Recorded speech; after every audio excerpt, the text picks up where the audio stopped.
ముస్తఫా ఫ్రెండ్షిపా అంటూ ట్రంప్తో కూని రాగాలు తీసిన మస్క్ ఒక్కసారి రివర్స్ అయ్యారు. ట్రంప్ ప్రభుత్వానికి వ్యతిరేకంగా వాయిస్ రేస్ చేశారు. ఇంతకీ కారణమేంటి? Let's watch. ఎవరూ ఊహించని విధంగా ట్రంప్ ప్రభుత్వానికి వ్యతిరేకంగా గళం విప్పారు మస్క్. ట్రంప్ సర్కార్ ఇటీవల రూపొందించిన బిల్లును వ్యతిరేకించారు.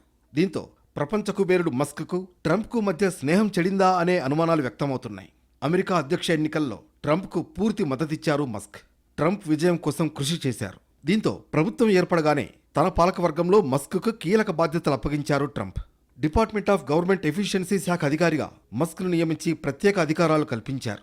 అయితే ప్రస్తుతం ఉన్న పరిస్థితుల్లో వీరిద్దరి మధ్య స్నేహం తగ్గిందా అనే డౌట్ కొడుతోంది. ట్రంప్ ప్రభుత్వం కొత్తగా రూపొందించిన బిల్లు వల్ల దేశంలో ద్రవ్యలోటు పెరుగుతోంది. ఎన్నికల సమయంలో ట్రంప్ దేశంలో ద్రవ్యలోటును తగ్గిస్తానని హామీ ఇచ్చారు. ఇప్పుడు ఇటువంటి నిర్ణయాలు తీసుకోవడంపై ఆందోళనలు వ్యక్తమవుతున్నాయి.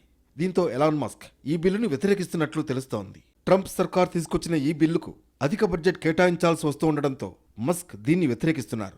ప్రభుత్వ ఖర్చుల్ని తగ్గించాలనే డోజ్ ఆశయాలకు ఇది గండి కొడుతుందని మస్క్ చెప్పినట్లు తెలుస్తోంది. ఇప్పటి వరకు ప్రభుత్వ వ్యయాలను తగ్గించడానికి డోజ్ తీసుకున్న చర్యలు ఈ నిర్ణయంతో వృధా అవుతాయంటూ మస్క్ తన అభిప్రాయాన్ని వ్యక్తం చేసినట్లు సమాచారం. దీంతో ఈ ఇష్యూ ఎలా ముగుస్తుందన్నది హాట్ టాపిక్ అయింది.